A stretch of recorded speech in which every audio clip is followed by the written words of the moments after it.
അപ്പൊ നമ്മൾ നേരത്തെ ഒരു കൺസെപ്റ്റ് പഠിച്ചിട്ടുണ്ടായിരുന്നു ഇലക്ട്രിക് ഫീൽഡിനെ വെച്ചിട്ട്. ഓക്കെ, അതെന്തായിരുന്നു? ഡ്രിഫ്റ്റ് വെലോസിറ്റി വെച്ചിട്ട് നമ്മൾ പഠിച്ചിരുന്നത്. ഡ്രിഫ്റ്റ് വെലോസിറ്റിയും ഇലക്ട്രിക് ഫീൽഡും വെച്ചിട്ട് നമ്മളൊരു ഗ്രാഫ് നേരത്തെ പഠിച്ചിട്ടുണ്ടായിരുന്നു. ഇങ്ങനെ വന്നിട്ട് ഇവിടെ ഡ്രിഫ്റ്റ് വെലോസിറ്റിയും ഇവിടെ ഇലക്ട്രോൺസും വന്നെന്ന് വെച്ചാൽ ഈ ഒരു ഏരിയയിൽ ലീനിയർ ആയിരിക്കും, പിന്നെ സബ് ലീനിയർ ആയിരിക്കും, പിന്നെ കോൺസ്റ്റന്റ് ആയിരിക്കും. ഇങ്ങനെ 3 ഏരിയ നമ്മൾ നേരത്തെ പഠിച്ച് വെച്ചിട്ടുണ്ടായിരുന്നു. അപ്പോൾ അത് വെച്ചിട്ട് നോക്കണമെന്ന് വെച്ചാൽ നമ്മുടെ drift velocity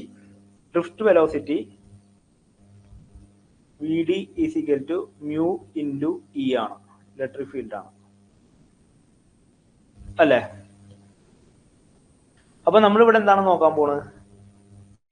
variation of mu versus electric field ആണ് നമ്മൾ ഇവിടെ നോക്കാൻ പോണത്. ഓക്കെ, ഇവിടെ എന്താണ് നമ്മുടെ drift velocity is equal to mu into E എന്ന് പറഞ്ഞിട്ട് നമ്മൾ പഠിച്ചിട്ടുണ്ട്. നമ്മൾ ഈ ഒരു ഗ്രാഫും പഠിച്ചു വെച്ചിട്ടുണ്ട്. ഇനി നമുക്ക് ഫസ്റ്റത്തെ കേസ് നോക്കാം. ഫസ്റ്റത്തെ സെക്ഷനിൽ എന്താണ് ഉണ്ടാവുന്നത്? ഫസ്റ്റത്തെ സെക്ഷനിൽ ലീനിയർ ആണ്. ഈ ഒരു ഏരിയയിൽ എന്താണ്? ലീനിയർ ആണ്. അപ്പൊ ഫസ്റ്റ് കേസ് നോക്കുമ്പോൾ അവിടെ എന്താണ്? ലീനിയർ ആണ് പോയിട്ടുള്ളത്. അപ്പോ ലീനിയർ എന്ന് പറഞ്ഞെന്ന് വെച്ചാല് നമ്മുടെ ഇക്വേഷൻ എന്താ? V D is equal to mu into E അല്ലേ? അപ്പോ ഇവിടെ ലീനിയർ എന്ന് പറയുമ്പോൾ വി ഡി കൂടുന്നതനുസരിച്ച് ഇ കൂടണം, വി ഡി കുറയുന്നതനുസരിച്ച് ഇ കുറയണം. അപ്പൊ നമുക്ക് അവിടെ first case V D linear ആണ്. ലീനിയർ ഏരിയയിൽ എന്തുണ്ടാവണം? V D is proportional to E എന്ന് നമുക്ക് എഴുതാം. ബിക്കോസ് മ്യൂ അവിടെ എന്താണ്? കോൺസ്റ്റന്റ് ആണ് അല്ലെ? ആ ഒരു ഏരിയയില് മ്യൂ എന്താണ്? കോൺസ്റ്റന്റ് ആണ്. ഈ ലീനിയർ എന്ന് പറഞ്ഞ ഈ ഏരിയയില് മ്യൂ എന്ന് പറഞ്ഞാൽ എന്താണ്? കോൺസ്റ്റന്റ് ആണ്. ക്ലിയർ അല്ലേ? അടുത്തൊരു ഏരിയ എന്ന് പറഞ്ഞാല് സബ് ലീനിയർ ആണ്. അടുത്ത ഏരിയ സബ് ലീനിയർ ആണ്. ഈ ഒരു ഏരിയയിൽ എന്താ നടക്കുന്നത്? നമ്മുടെ ഈ ഇക്വേഷൻ വെച്ചിട്ട് വി ഡി ഡ്രിഫ്റ്റ് വെലോസിറ്റി പതുക്കെ കൂടുന്നുള്ളൂ, ഇലക്ട്രിക് ഫീൽഡ് പെട്ടെന്ന് കൂടുന്നുണ്ട്, പക്ഷേ വി ഡി പതുക്കെ കൂടുന്നുള്ളൂ എന്ന് വെച്ചെന്ന് വെച്ചാല് മ്യൂവിന്റെ വാല്യൂ അവിടെ എന്തായിരിക്കും? ഈ ഈയുടെ വാല്യൂ ഭയങ്കരമായിട്ട് കൂടുന്നുണ്ട്, ഇതിന്റെ വാല്യൂ കുറച്ച് പതുക്കെ കൂടുന്നുള്ളൂ. അപ്പൊ അങ്ങനെ ഇത് ഈക്വൽ ആവണമെങ്കിൽ അപ്പൊ മ്യൂവിന്റെ വാല്യൂ എന്തായിരിക്കും? ഈയുടെ വാല്യൂ കൂടുന്നതനുസരിച്ച് മ്യൂവിന്റെ വാല്യൂ കുറയല്ല വേണ്ടേ? അപ്പൊ സബ് ലീനിയർ ഇതിൽ എന്താണ് ഉണ്ടാവുന്നത്? വി ഡി എന്ന് പറഞ്ഞാല് സ്ലോലി ഇൻക്രീസ് ചെയ്യുന്നു.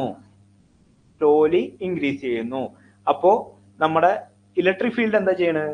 ഇലക്ട്രിക് ഫീൽഡ് എന്ന് പറയുന്നത് ഫാസ്റ്റ്ലി ഇൻക്രീസ് ചെയ്യുന്നു. ഇലക്ട്രിക് ഫീൽഡ് എന്ന് പറഞ്ഞാല് ഫാസ്റ്റ് ആയിട്ട് ഇൻക്രീസ് ചെയ്യുന്നു.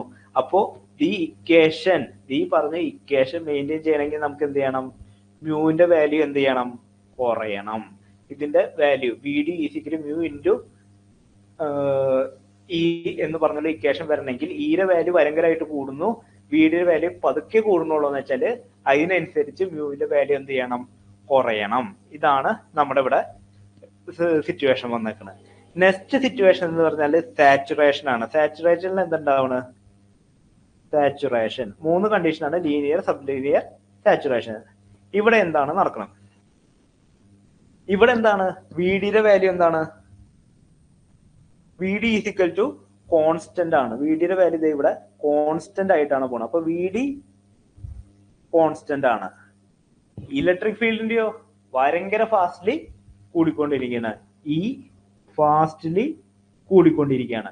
അപ്പൊ വി ഡിയുടെ വാല്യൂ കോൺസ്റ്റന്റ് ആക്കി അവിടെ നിർത്തണമെങ്കിൽ ഇയുടെ വാല്യൂ എത്രത്തോളം ഫാസ്റ്റിലാണോ കൂടിക്കൊണ്ടിരിക്കണേ അത്ര ഫാസ്റ്റിൽ തന്നെ മ്യൂവിന്റെ വാല്യൂ കുറഞ്ഞുകൊണ്ടിരിക്കണം. അപ്പൊ ഇവിടെ മ്യൂ ഡിക്രീസ് ഫാസ്റ്റ്ലി.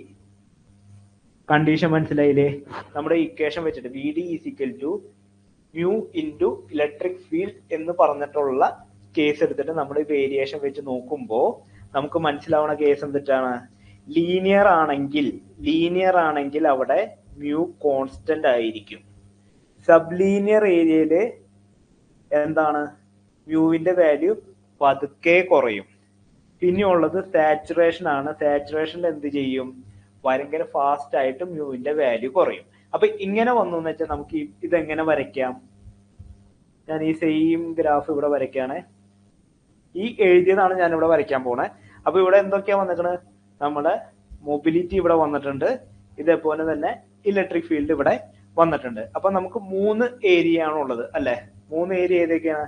ഒരെണ്ണം ഇത് ലീനിയർ, പിന്നെ ഏതാണ് സബ് ലീനിയർ, പിന്നെ ഉള്ളത് സാച്ചുറേഷൻ. അങ്ങനെ 3 റീജിയൻ ആണ് വന്നേക്കുന്നത്. ഈ 3 റീജിയനിക്ക് വരുമ്പോ ഫസ്റ്റ് കേസ് എന്താ, ലീനിയർ റീജിയനിൽ മ്യൂവിന്റെ വാല്യൂ എന്താണ്, കോൺസ്റ്റന്റ് ആണ്. അപ്പൊ നമ്മളത് കോൺസ്റ്റന്റ് ആയിട്ട് വരച്ചു. നെക്സ്റ്റ് സബ് ലീനിയർ റീജിയനില് മ്യൂ കുറയുന്നുണ്ട്, പക്ഷെ ചെറിയ തോതിൽ കുറയണുള്ളൂ. അപ്പൊ ആ ചെറിയ തോതിൽ കുറയുന്നത് ഇങ്ങനെ വരച്ചു വെച്ചു. നെക്സ്റ്റ് എന്താണ്, മ്യൂവിന്റെ വാല്യൂ സാച്ചുറേഷൻ റീജിയനില് മ്യൂവിന്റെ വാല്യൂ ഭയങ്കര ഫാസ്റ്റ് ആയിട്ട് കുറഞ്ഞുകൊണ്ടിരിക്കുകയാണ്. അതിന് ഞാൻ ഫാസ്റ്റ് ആയിട്ട് അങ്ങോട്ട് കുറച്ചു വെച്ചു. അപ്പൊ ഇങ്ങനെയാണ് നമ്മുടെ മൊബിലിറ്റി ആൻഡ് ഇലക്ട്രിക് ഫീൽഡിന്റെ ഗ്രാഫ് വരുന്നുണ്ടാവുക. ഓക്കെ, അതായത് ലീനിയർ റീജിയനിൽ എന്തായിരിക്കും, മ്യൂവിന്റെ വാല്യൂ കോൺസ്റ്റന്റ് ആയിരിക്കും. സബ് ലീനിയർ റീജിയനിൽ മ്യൂവിന്റെ വാല്യൂ കുറയാണ്, പക്ഷെ ചെറിയ തോതിലേ കുറയുന്നുള്ളൂ. സാച്ചുറേഷൻ റീജിയനിൽ വരുമ്പോൾ മ്യൂവിന്റെ വാല്യൂ വളരെ ഫാസ്റ്റ് ആയിട്ട് കുറഞ്ഞുകൊണ്ടിരിക്കുന്നുണ്ട്. ഓക്കെ, ഇതാണ് അതിന്റെ പിന്നിലുള്ള കൺസെപ്റ്റ് വരുന്നത്. ക്ലിയർ അല്ലേ? പറഞ്ഞത് മനസ്സിലായില്ലേ? ക്ലിയർ അല്ലേ? ആരെങ്കിലും ഒക്കെ ഒന്ന് റിപ്ലൈ തരൂ. ഇനി ഇതേപോലെ തന്നെ ഞാൻ അടുത്തത് കുറച്ച് ടേംസ് പറഞ്ഞിട്ട് ഞാൻ കുറച്ച് ഇക്വേഷൻസ് അങ്ങോട്ട് എഴുതി പോവാണ്. നമുക്ക് ആ ഇക്വേഷൻസ് മൊത്തം പഠിച്ചു വെക്കണം.